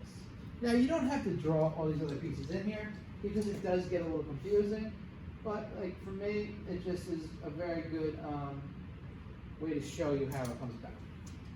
Right? If someone just looked at this, they'd be like, whoa, someone just drew a bunch of colors on it. But follow me and you're good. All right, C. I think 2 more graphing. Is that all the graphing we want to do? Of course not. Sine 4. So this is an easy one. Amplitude, 1. All right, period. You don't know what that is. That's D, principal axis, 1. So since the amplitude is 1, 0, 1, 0, negative 1, 0. Period, 360 divided by 3, 360 divided by 4 is 90. Principal axes, up, so you stretch horizontal with a scale factor to get that. I'm going to do my principal axis, there we go. So y equals 0, so you come across here. So since you're sketching it, and you're doing 90 degrees, that means every 90 degrees, I'm going to have one of these sine curves. So I put a point at 0, 90, 180, 270, 360. My highest and lowest points, amplitude is going to be 1 and negative 1. So a good way to do this is, since I know I'm going here, I know also between these points is also going to be zeros. All right, so halfway between these is up, then you got it down, then you got it up, then you got it down, you got it up, down, do the 0, up, down, down, up, and bam, there's my graph. Always put the points at every quarter. It makes it so much easier to draw and so much easier not to get lost. Right. D, negative 1/2 cosine x. All right. Almost there, almost there, almost there. So we're going to start with the typical cosine curve. Cosine curves start at 1. All right. They go down to 0, negative 1, 0, 1. So we start fresh with our cosine. Now, first thing, the amplitude is the absolute value of 1/2, which is 1/2. So our amplitude is going to be 1/2, negative 1/2. So this is going to be a vertical stretch of 1/2. So I'm going to take 1 and move it down to 1/2. I'm going to take -1, move it up to -1/2, and move it down to 1/2. So I kind of put my graphs across here because we're not going to do a translation at all. That's my second rule. Right? Pretty simple. 0 stays 0. Period. You got your 2. 360 divided by 2 is 180. So that means I'm going to have a cosine curve every 180, or I'm going to have 2 cosine curves. So 0 to 180, 360. So what we got here? Halfway between these two is down here, and I have a 0 and a 0. Halfway between these two is down here, and I go 0, 0. So I got my nice little cosine curve. One last step though. The last step is that, the negative. That negative means I'm going to reflect it in the x-axis. Meaning I take my orange right here.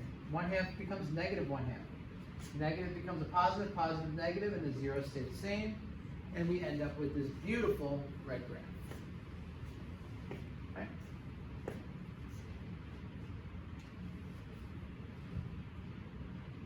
All good? 10. Number 10 states, sketch the graph. There's a whole bunch of sketches. Amplitude, let's start with that. So we got a regular sine curve. 0, 90, 0, -1, 0, like 0, 0, 1, 0, -1, 0. So amplitude equals 3. Absolute value 3 is 3. So I'm going to take this, I'm going to sketch it vertically. 0 stays 0, 1 to 3. 0 stays 0, -1 to -3. So I put a little stretch on it. So that takes care of the A. Next thing, B. It's 2. 360 divided by 2 is 180. So that means 180 degrees, you're going to have this. So you're pretty much taking this, and you're going to shrink it by 1/2. All right? So I got 0, I got 180, and I got 360. All right, let me mark this up a little bit. Between these two, I know I hit my graph. Between these two, I know I hit my 0. I know I'm going to go from here to here. I'm going to go up to 1, 0. What do we have? 3, -3, 0, 3, 0, -3, 0. Bam, right through my point. All right, almost done, but that's positive. Why aren't we done? Oh! D. Principal axis moves up to y equals 5. Now, since the amplitude is 3, we're also at the 5 means we're going to translate it 5 units upwards. 3 plus 5 is 8. -3 plus 5 is 2. So this little cone right here is our new piece. We take this orange, we're going to move all the 3s to 8s. See? You can just put your points in. All the 0s go on this axis. And all the negative things here go here. And then connect the dots.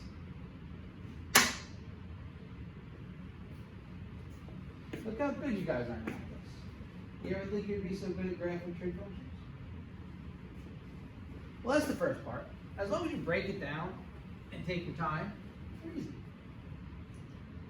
Number 10, find the value of y when x equals 30.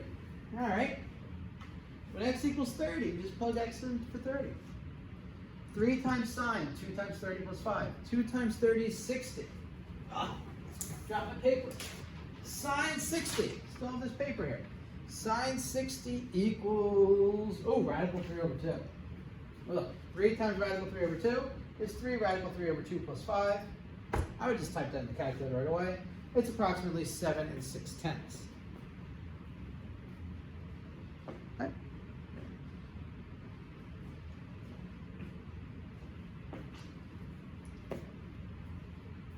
You want to check your answer? 30 over is about here, 7 6/10. That looks about right. Number 11, find the sine function of the following graph. So now you're saying what the equation is of that graph. We're on 11 of the second part, and there's only 15 questions. We're almost done. All right, first off, the amplitude. Well, we have a 10 and a 2. 10 is the max, 2 is the minimum. To find the amplitude, what you're going to do is, you're going to, what? Find the amplitude, that's it. You're going to subtract. Remember, amplitude is subtracting the max and the min. All right, 10 minus 2 is 8. 8 divided by 2 is 4. All right, so A equals 4. Because this goes up, down, up, it initially goes up. That means your answer is positive, so A is 4. Period. How far does this graph go before it repeats? Well, let's look. That's the repeating. That says 360. So the period is 360 divided by B equals 360. So B times 360 equals 360. B equals 360 divided by 360. B equals 1. Principal axes. You take the two numbers and you add them and divide by 2. So 10 plus 2 is 12. 12 divided by 2 is 6. So that means D is 6. Right? You can also take the max, which is 10, minus 4, and get 6 that way as well. We're going to type into the equation 4 sine 1x plus 6. 4 sine x plus 6. That's it. Nice and easy. Nice and easy. All right. 2 more. Problem number 12. Well, more than 2, but the next one is 2 parts. We're just finding A, B, and D. All right, we'll actually plug them into the equation too. But nice and easy. Amplitude, well, we know the max is 3, the minimum is -4. What do you have to do the two of them? You subtract them. 3 maximum minus the minimum. 3 minus -4 is 3 plus 4, which is 7 over 2. So the amplitude, since you're going down first, now watch this. You're going decreasing first, so A is not greater than 0, A is less than 0. The answer is 7/2. Wait a second. Oh no, this is cosine. Go. Down, up. I thought it was sine for a second. Alright, we're good. So 7/2. A is, if A started below the x-axis, then it would be negative. Period. Well, maximum. So the period is from here to here, which is from 0 to 180. 360 divided by B equals your period. So B equals 360 divided by 180. B equals 2. Right. Principal axes. 3 plus -4 divided by 2 is -1 over 2. So y equals -1 over 2. So D equals -1 over 2. Here's your answers. 7/2 to -1/2. I want to plug it in here just for fun. You don't have to. Y equals 7/2 cosine 2x minus 1. It wasn't what they asked for, but I always like to just go a little extra. Right? 12b. All right. Ooh, what are we doing here? We got 2 points. Give me a hint. You're going to be using your calculator. First thing you do when x is 60, y is radical 3 plus 6 divided by 4. You're going to plug that into your equation. Now you're only finding A and D. There is no B to find. B is 1. A sine 30 plus D equals radical 3 plus 6, all divided by 4. Now from our little chart, sine 30 equals 1/2. Wait a second.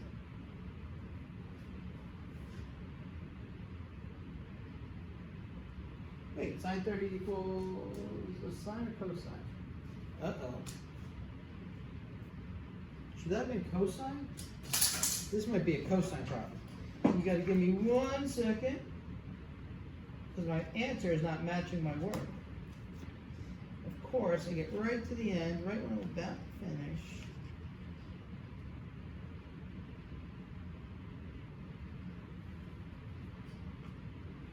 Oh, sine 60.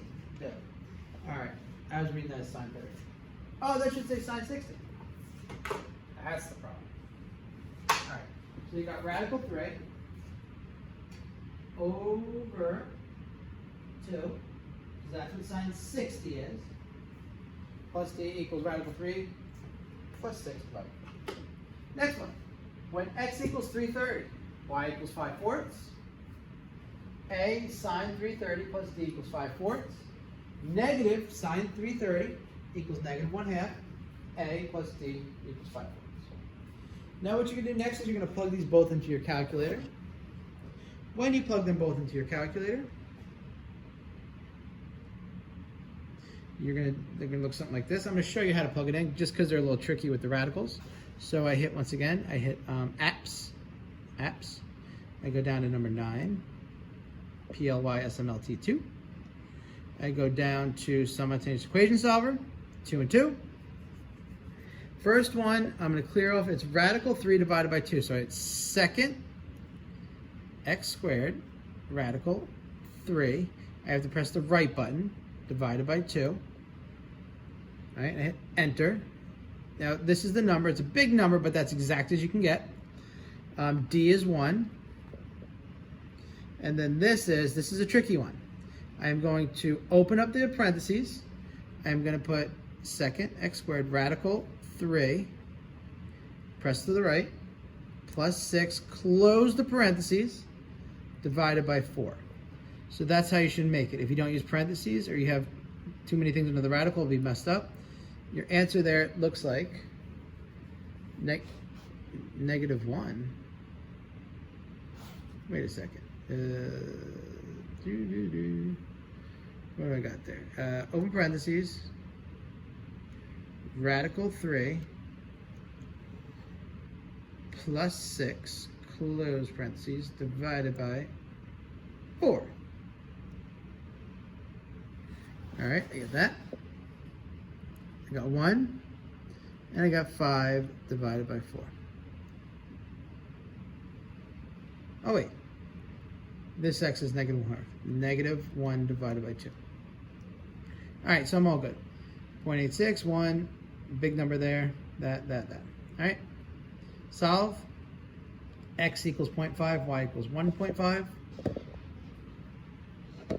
Or A equals 0.5 or 1/2. D equals 3/2. All right. Done. Next one. 13. 13. Few more problems. All right, so 1/2 sine x plus 3/2 if you want to put it in. As the tip of the windmill blade rotates, its height above the ground is given by h of t equals 10 sine 32 degrees plus 20 meters, where t is the time in seconds. Sketch the graph of h against t for 0 is less than or equal to t is less than or equal to 36. H of t equals 10 sine 30t degrees plus 20. H of t equals a sine b of t degrees plus d. All right, so first thing we're going to do is we're going to sketch this. We're going to take our amplitude, which is 10. All right, absolute value of 10 is 10. We're going to take our period, which is 360 divided by 30, which is 12 seconds. And we're going to take our principal axis, which is h equals 20. Do this all together because it will look a lot nicer this way. So the first thing I start with is my principal axis, which is 20. Put a dash line around 20. Amplitude is 10, so 20 plus 10 is 30. 20 minus 10 is 10. Period is 12 seconds. So this is the sine curve. So sine curves always go like this. Whoops. Ugly and uglier. So sine curves always go up, down, up. Start here, end here. All right. So period is 12 seconds. So every 12 seconds, we're going to have a point. So we start at 0. We go to 12. We go to 12 plus 12 is 24. 24 plus 12 is 36. Okay, so this is going to be my sine. Halfway between these is a 6. So I put a 0 at 6. I put a 0 at 18. And I put a, so I'm going to go up, down, down, up. All right, I got my zeros between these. Up, down, down, up. Up, down, down, up. Got all my points on the board, and I connect. Please put your points. If you don't put your points, it's going to be a lot more difficult. You should be fine. Okay. Now, we're going to answer the questions with this. It says, find the height of the blades after 9 seconds. Well, here's the equation. After 9 seconds, you type in 9 for t. 30 times 9 is 270. 10 times sine 270. Sine 270 is -1. 10 times -1 plus 20. -10 plus 20 is 10. So the height is 10 meters above the ground after 9 seconds. Find the minimum height of the blade's tip. Well, this is positive, so to find the minimum height, sine 30t has to equal the minimum value, which is -1. So it's 10 times -1, right? What does sine t equal? This has to equal -1. 10 times -1 plus 20. 20 minus 10 is 10. So it's 10 meters. The minimum height of the blade's tip is 10 meters. So this, after 9 seconds, is actually at its minimum height. How long does the thing take to complete a complete revolution? That deals with this period. From in part A, the period is 12 seconds. So what that means is it takes 12 seconds to complete a complete revolution. All right? Got it? Starting to run on empty here. Two more problems. All right, 14. The graph shows the average number of daylight hours per day in Los Angeles. The model has the form y equals a cosine x plus d hours, where t is the time in months in January. Find the value of b.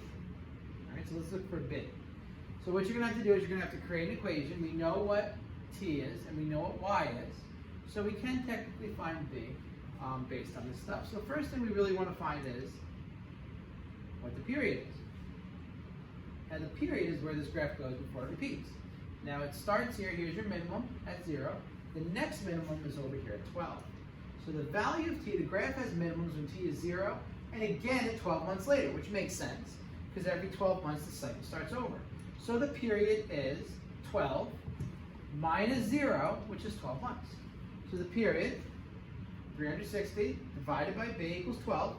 b equals 360 divided by 12, which is 30. So because the period is 12 months, your b is 30. Now because we now have the b is 30, we can use that to find a and d. We're going to create a two-pronged equation. So right now we have the equation y equals a cosine 30t degrees plus d. So let's use that equation and use the remaining information to solve the problem. So right here, we know that when t is 2, y is 10.75. So we plug into this equation. 10.75 equals a cosine 30 times 2 plus d is 10.75. 30 times 2 is 60. Cosine 60 is 1/2. 1/2 a plus d is 10.75. Choose our blue point. When t is 6, y is 14.5. All right? A cosine 30 times 8, a cosine 180. Do we know what cosine 180 is? I don't. I just keep having to look back. Looking back at my paper, I know it's going to be -1. So that's negative a plus d equals 14.5. I'm going to go back to my handy dandy calculator, type it in, and see what we get as some answers. So, let's go back to my calculator. I leave it right next to my phone so I can make these lessons for you. We're going to hit apps one last time. Apps, I'm just going to hit the number 9.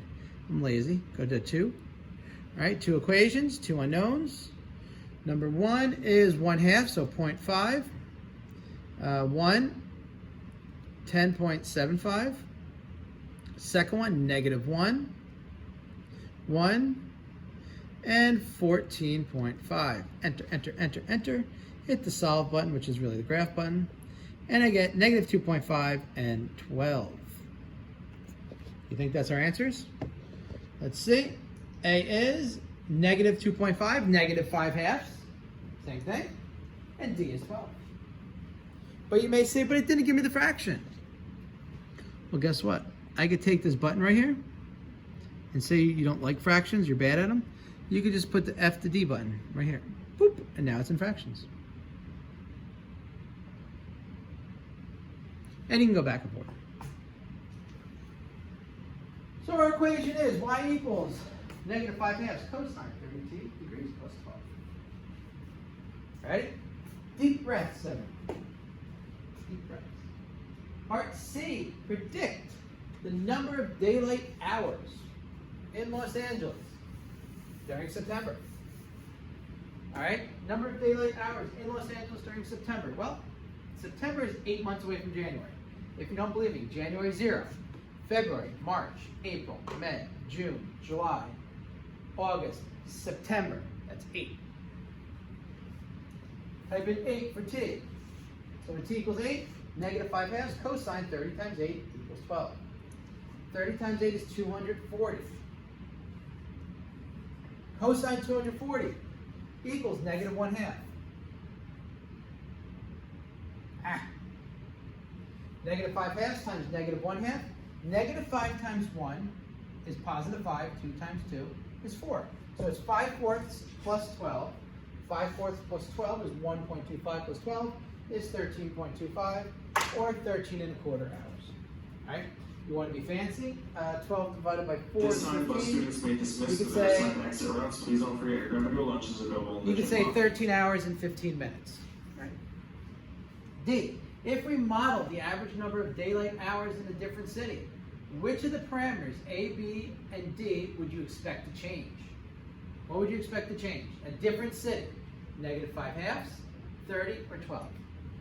Well, the parameters B and D will stay the same since the number of daylight hours should be periodic over 12 months. It's always the same period, which means this number will always be 30, and this number right here has an average of 12 daylight hours per day, just because that's the average of a day. So they should stay the same. However, A will change depending on the latitude of a city. So the latitude of a city changes the sun's direction that it goes at you. So for instance, if you go up to Alaska, sometimes they have nighttime for a whole day, for like 20 hours. And then sometimes they have daytime later on in the year for 20 hours. So you're going to sleep in the light sometimes, and other times you're just doing everything in the day. Right? You're doing everything in the dark sometimes, and sometimes you're sleeping and doing everything in the light time. So it's very weird. And it alternates the way it goes depending on what season it is. And the more north you go, the farther away from the equator you go, the more it is like that. All right. 15. Ready to bring it home? This is an easy one.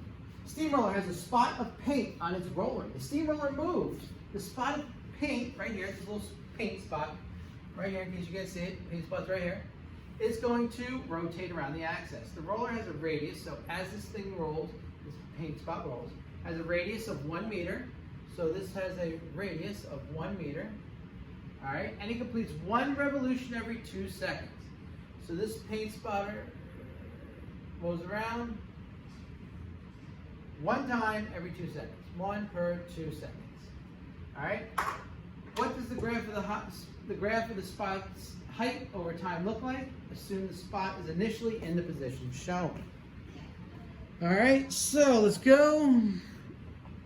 First thing, let's go get the graph. The paint spot is initially right here at the highest possible point.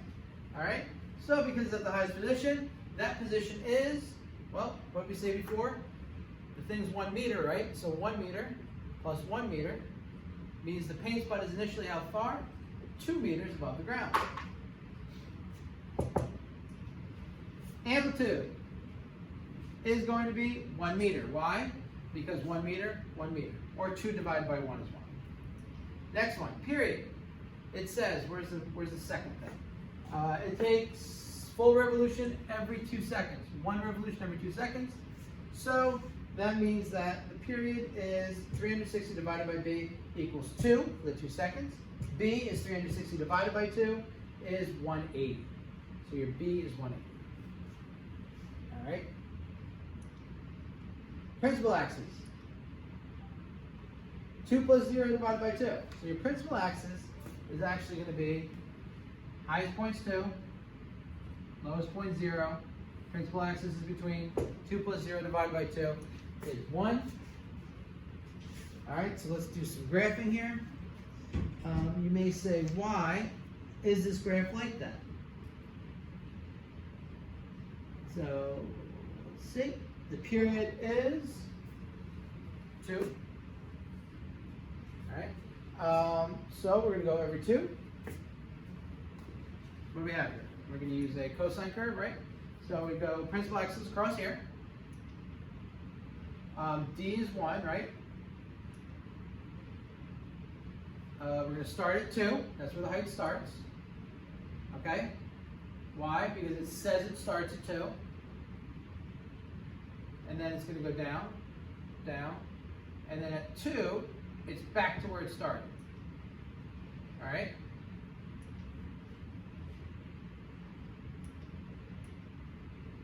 We start at 2.